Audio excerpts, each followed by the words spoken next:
Abra sua Bíblia comigo no Evangelho de Jesus Cristo, segundo escreveu Lucas, capítulo de número 7, versículo de número 13 e 14. Enquanto os irmãos procuram o texto, quero desde já tributar a Deus gratidão por esta oportunidade de estar aqui essa noite, bendizendo e louvando ao nome do Senhor. Agradecer a Deus pela vida do nosso pastor presidente, pastor Cisaque Valadares e toda a sua família, que nos concedeu essa oportunidade. Louvar a Deus pela vida do pastor Ezequiel e também louvar a Deus pela sua vida que está no templo aqui conosco e pela sua vida que está nos assistindo aí da sua casa. Que Deus possa abençoar a sua vida e eu tenho uma palavra de Deus para o seu coração. Os que estão aqui no templo, por gentileza, que encontraram o texto, digam em alto e bom som: eu vou para o céu. Glória a Deus. E vendo-a o Senhor, se compadeceu dela e disse-lhe: não chores. E chegando-se, tocou o esquife, e os que o levavam pararam. E ele disse: jovem, digo-te, levanta-te. Amém? Podeis tomar assento, por gentileza. Irmãos, quando olhamos para este texto, nós observamos um vilarejo chamado Naim. Observamos também dois personagens que estão inclusos dentro desta história, que é o filho e a mãe. Porém, por ela ser viúva, também aparece na história um terceiro personagem, que se remete a 3 gerações. Repita comigo, você na sua casa e você que está no templo, diga 3 gerações. A primeira geração é a geração representada pelo pai. É a geração que começa todas as coisas. É a geração que vai dar início à família, que vai dar início ao processo desta casa. É uma geração forte, representada pelo pai, representada pelo homem. E quando eu digo forte, é de forte realmente de força física. Pois é uma geração que ela começa todas as coisas, é a geração que começa a construir. A segunda geração que é representada pela mãe, que é uma geração que ainda é forte, mas não é tão forte como a primeira. É uma geração que tem mais cuidado.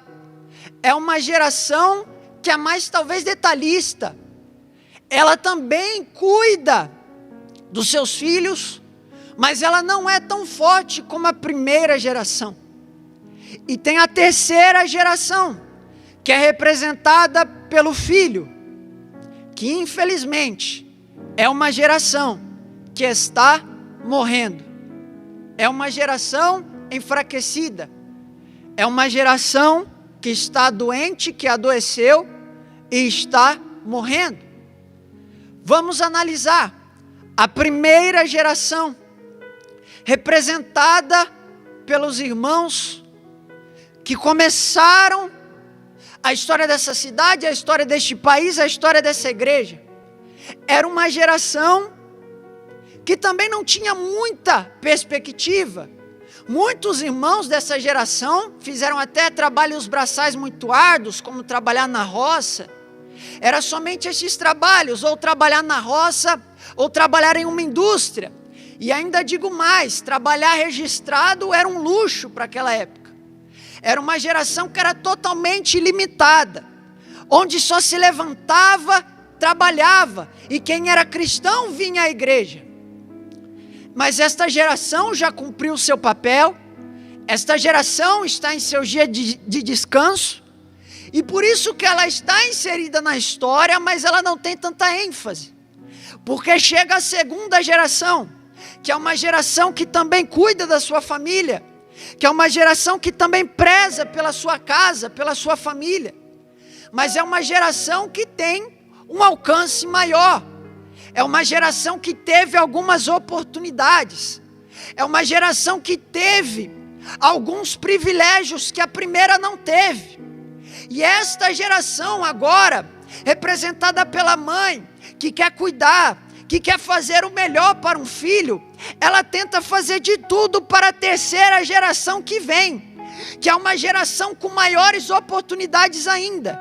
Porque na segunda geração, por exemplo, quem fazia uma faculdade era só quem tinha tal privilégio. Hoje, na terceira geração, a faculdade já se tornou acessível. Na segunda geração, ter carro é para quem tinha tal privilégio. Hoje, na terceira geração, ter carro já está se tornando algo obrigatório. Você faz 20 anos, e eu posso dizer porque eu tenho 21 anos, e já começam a te questionar: e aí, quando é que você vai comprar o seu carro? O que era luxo, agora se tornou algo necessário. Mas vem a terceira geração, que é a geração com maior alcance, a geração com maiores oportunidades, mas é uma geração que infelizmente está morrendo. É uma geração que, diferente da segunda, consegue uma formação de forma mais simples. É uma geração que consegue oportunidades de forma mais simples, e por isso ela fica na cabeça o tempo todo que ela não pode fracassar por todas as oportunidades que ela tem. Mas as três gerações passam pelo mesmo lugar, Naim, que era um pequeno vilarejo. E quando eu digo pequeno, talvez você leve em menção que não é um lugar tão valorizado, tão visado. E as três gerações estavam no mesmo lugar. E quando eu olho para esta expressão mesmo lugar, eu me lembro de Atos 2, quando diz que estavam todos reunidos neste mesmo lugar. Que lugar era aquele, Isaac? Era o cenáculo onde Jesus havia se reunido com os seus discípulos antes de ser crucificado. Mas agora em Atos eles estão no mesmo lugar para receber o Espírito Santo de Deus. O mesmo lugar que se ouviu uma notícia de morte, seria o mesmo lugar onde teria uma notícia de celebração.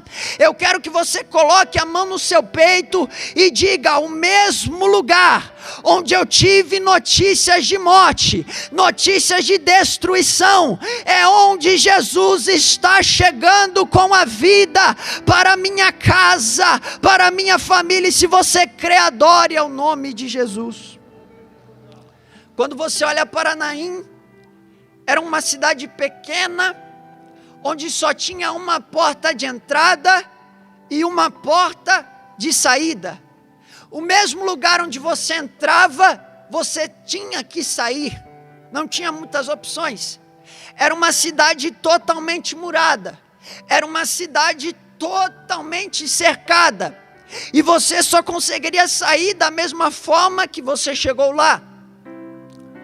Quando eu olho para Naim, eu vejo também o significado que diz o nome Naim, que significa lugar agradável.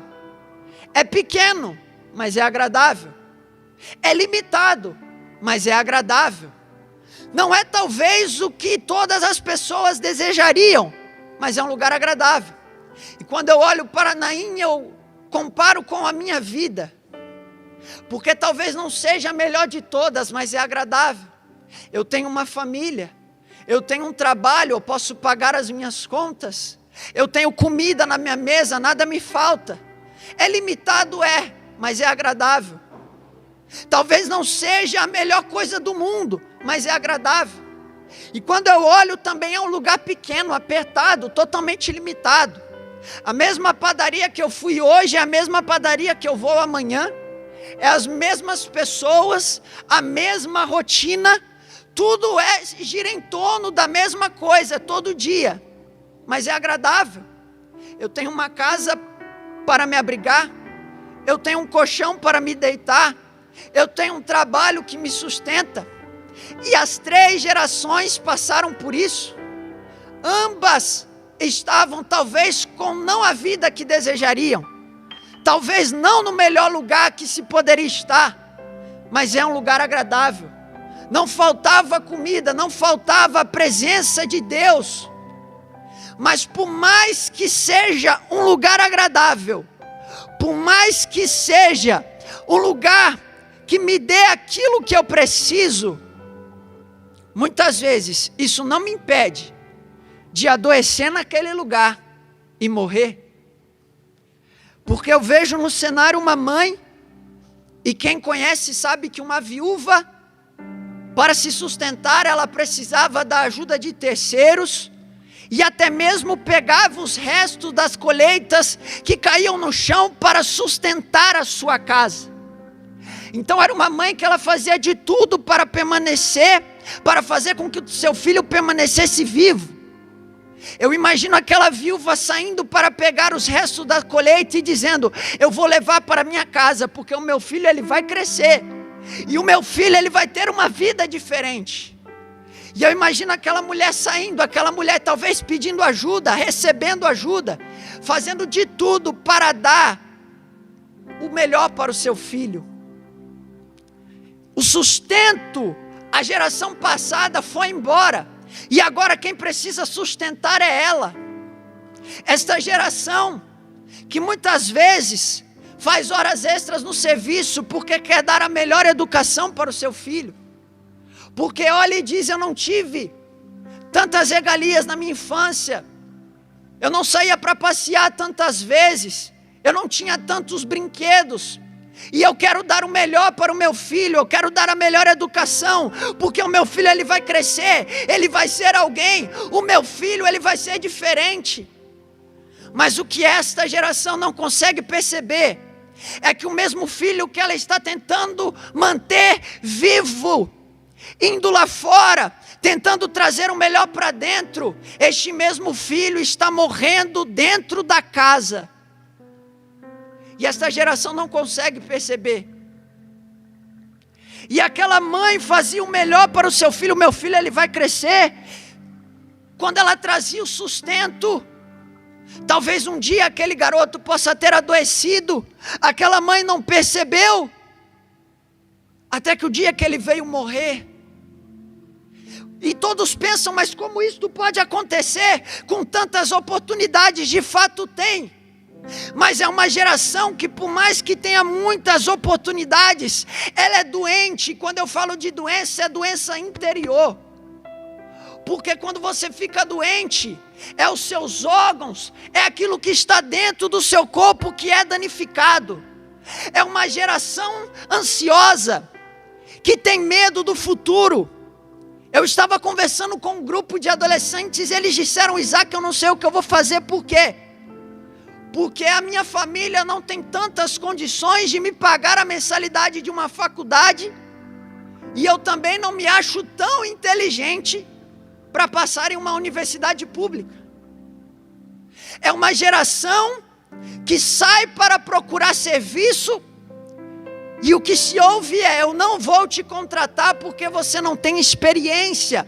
E ela fica na cabeça: como eu vou ter experiência se ninguém me dá a oportunidade? É uma geração que, diferente das outras, que só tinha um foco de visão de vida, hoje com as redes sociais, essa geração observa constantemente a vitória de outras pessoas. Jovens que se formaram e estão bem-sucedidos, jovens que já conquistaram a sua independência, mesmo sem uma formação, e ela olha para estes exemplos e fica pensando: por que não sou eu? E ela vai tentar fazer a mesma coisa, ela vai tentar fazer a mesma coisa que os outros estão fazendo, e quando ela vai fazer, ela fracassa.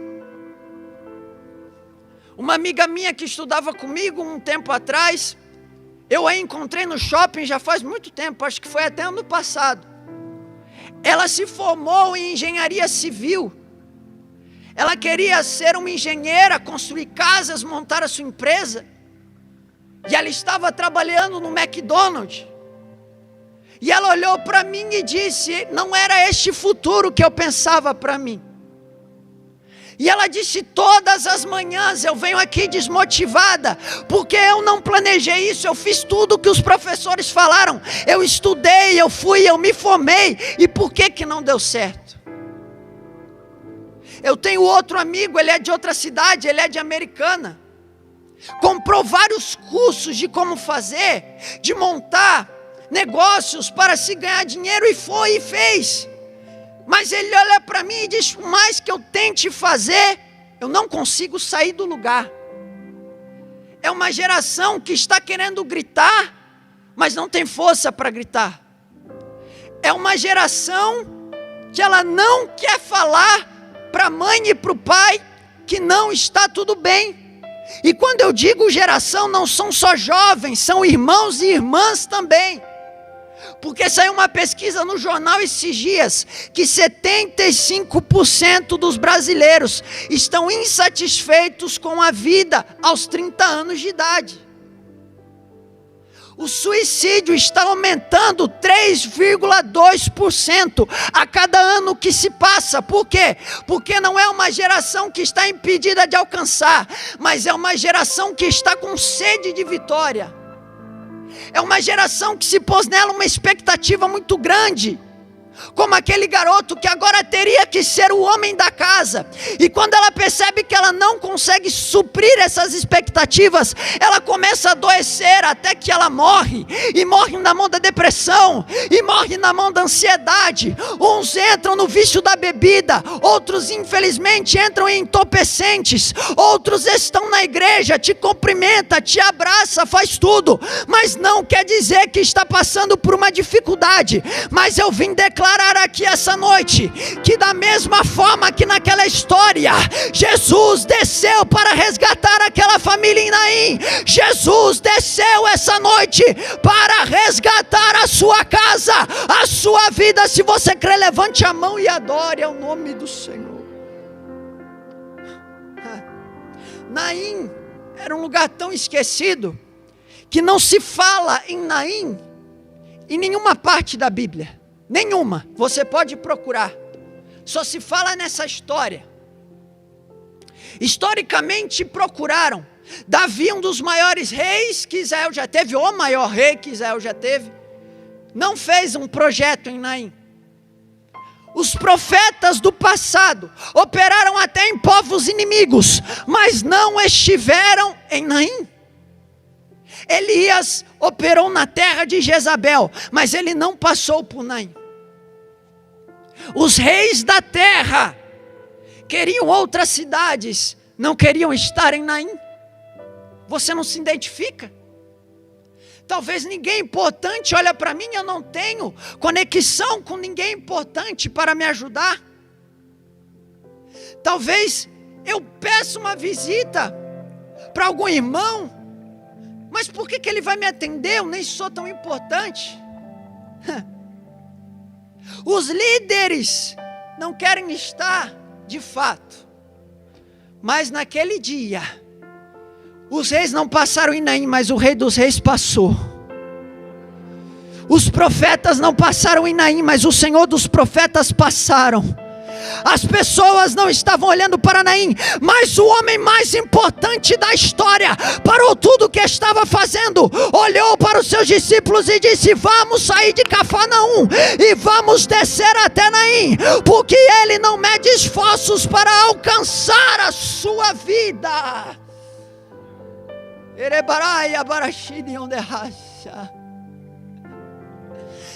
Ele saiu 66 quilômetros a pé para encontrar aquela família. E eu digo uma coisa, ele desceu aqui esta noite para te encontrar, para encontrar você na sua casa, para encontrar a sua família. Ele desceu esta noite. Aleluias. E eu vou mais longe, porque ele estava em seu trono de glória. Glória a Deus. Ele estava em seu trono de glória.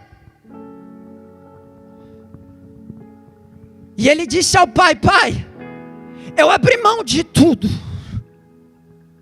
e quando eu cumprir a minha missão eu quero de volta, mas eu desci, Pai, para livrar todos aqueles que vão confessar o meu nome. Eu venho dizer a você, ele estava sentado em um trono de glória, ninguém pediu para ele descer, mas ele, do lugar onde ele estava, ele resolveu descer para vir ao enxaque de lodo que eu e você estávamos presos, para um lugar onde ninguém dava nada, para um lugar esquecido, mas ele desceu para te resgatar, ele desceu para me resgatar, e ele está dizendo aqui essa noite, eu estou dando um recomeço para a sua vida. Olhe para cá, eu já vou finalizar. Porque Jesus agora, aleluias, ele vai chegar em Naim. Oh glória. Lembra que era somente uma porta de entrada e uma porta de saída? A porta. O marido dela já havia morrido. Ela já havia passado por aquela porta para enterrar o marido. E agora vai passar pela mesma porta para enterrar o filho. Mas naquele dia, quando ela estava talvez passando pela porta, uma multidão atrás, chorando pelo garoto, pregando morte, dizendo, morreu, não tem mais jeito, tinha tudo para dar certo, mas morreu. Tem uma multidão do outro lado, vindo com Jesus.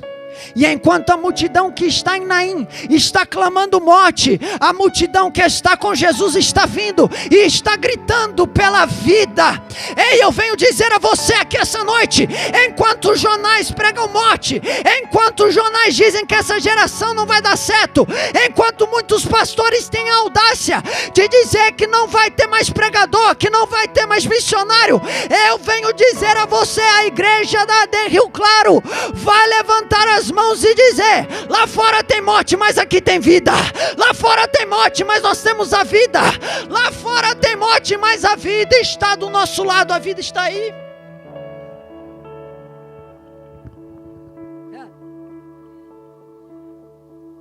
E lá vai, e Jesus ele entra pela porta. A mesma porta, imagine o sentimento daquela mulher. A mesma porta que ela passou com o marido, a mesma porta que ela ali estava agora enfrentando a morte novamente, enfrentando a consequência do pecado novamente, enfrentando a destruição novamente. O que acontece? A mesma porta, Jesus entra.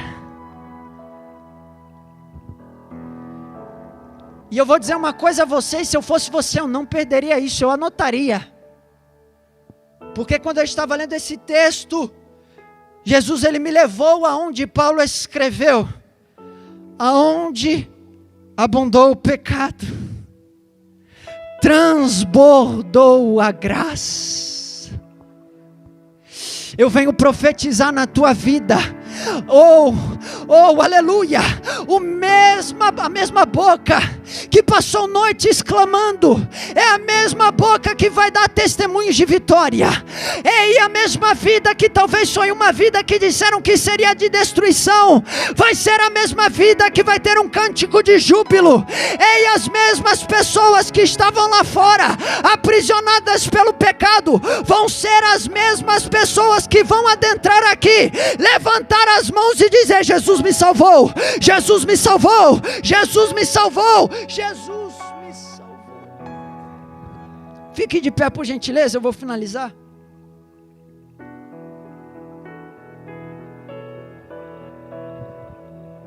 Aleluias.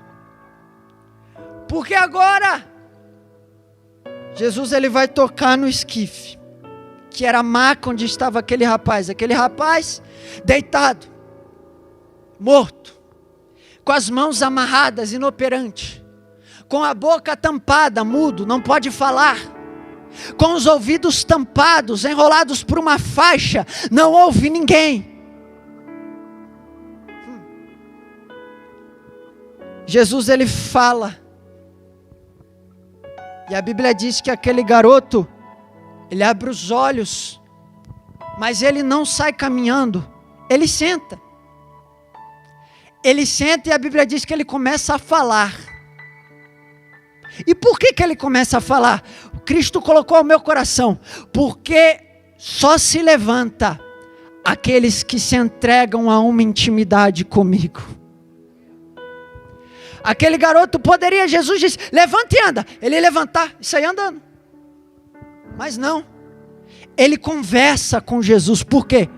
Porque estão dizendo que vai ser um fracasso, mas nós vamos nos entregar à intimidade com Cristo, e enquanto nós ainda estamos orando, enquanto ainda tem uma igreja clamando, enquanto ainda tem irmãos aqui no templo dando glória, Deus está dizendo, maldições estão sendo quebradas, laços estão sendo cortados, enquanto ainda tem intimidade, esta geração vai se pôr de pé. E eu finalizo aqui dizendo, oh glória, oh glória, eu sinto a graça dele aqui.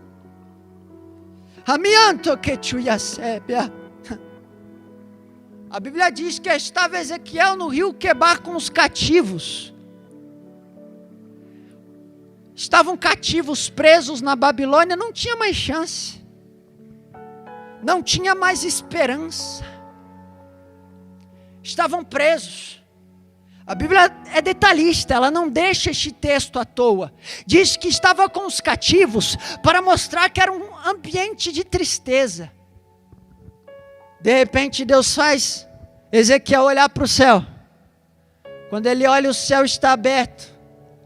E aí perguntou, Ezequiel, o que você está vendo? Eu estou vendo o trono de Deus. Mas como é que está o trono de Deus, Ezequiel? Está igual os outros viram? Não, eu estou vendo diferente. Por quê? Porque o trono está aqui, outra hora ele está ali, outra hora ele está na frente. O que você quer dizer, Ezequiel? Eu quero dizer que parece que estamos cativos, parece que estamos presos, parece que estamos destruídos, mas Deus me colocou essa noite aqui para te dizer que o trono dele continua se movimentando. O trono dele se move, se move, se move, se move, se move, se move. Se você tem uma palavra para adorar ao Rei dos Reis, levante a sua mão e adore ao nome dele essa noite. Eu agora quero orar pela sua vida. Porque Jesus, ele vai entregar aquele menino na mão da sua mãe.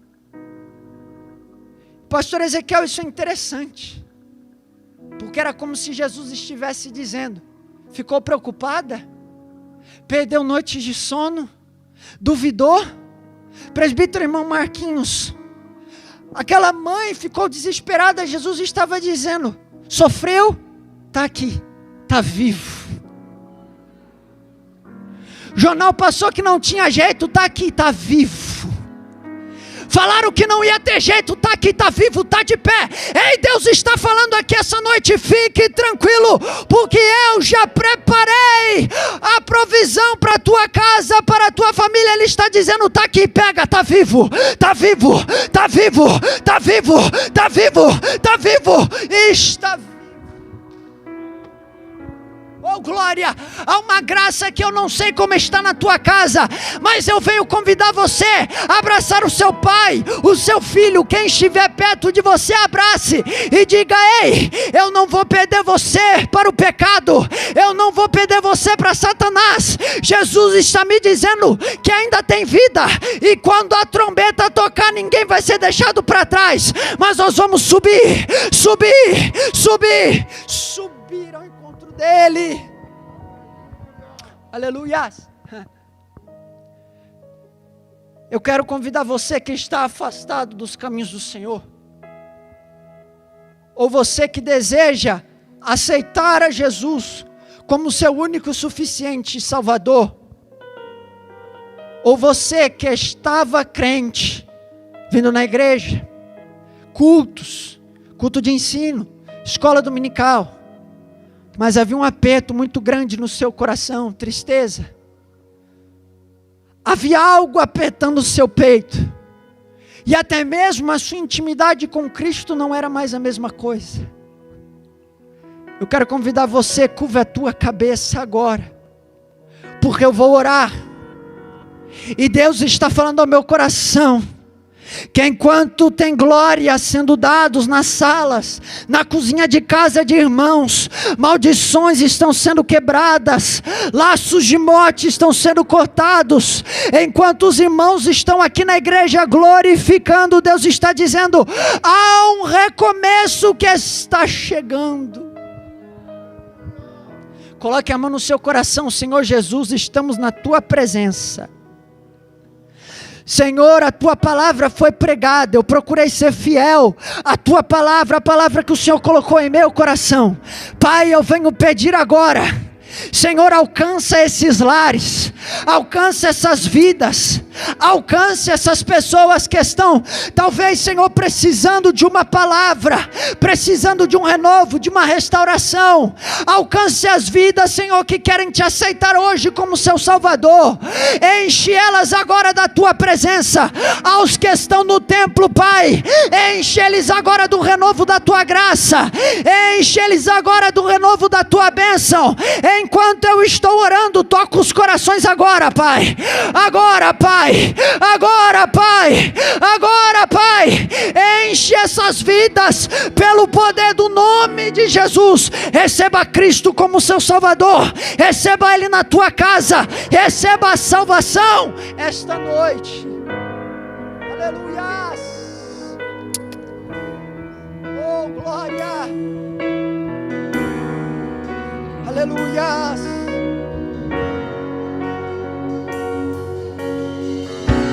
Que o Senhor te abençoe e faça brilhar seu rosto em Tem uma nova história para tua casa. Conceda tua graça. Tem um recomeço para sua vida. E te dê paz.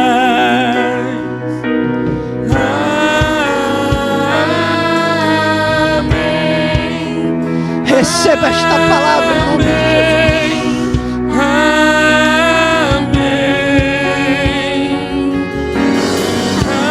Volte para Jesus essa noite. Naim pode ser lugar de morte, mas Jesus está chegando com a vida. Venha, venha, venha para Cristo. Que o Senhor te Ele quer encher a sua vida de graça. E faça brilhar Oh! seu rosto. Conceda sua graça e te dê paz. Adore essa noite. Amém. Amém. Amém. Os seus filhos estão na mão de Deus. A tua casa está nas mãos de Deus. O teu futuro está nas mãos de Deus. Ele está dizendo: eu não vou preparar, eu já preparei. Eu não vou trazer, Ele já trouxe. Aleluia. Até 1000 gerações da família e teus filhos e os filhos de teus filhos. Que a bênção se derrame até 1000 gerações da família e teus filhos e os filhos de teus filhos. Tua presença te acompanhe por detrás, por diante, do teu lado e em ti. É contigo, é por ti, e de dia e de noite, tua entrada e saída, e teu riso e teu choro. É contigo, é por ti. Aleluia! É contigo, é por ti. Adora o Senhor aí onde você estiver. É por ti, Oh, glória! é contigo, é por ti. Aleluia.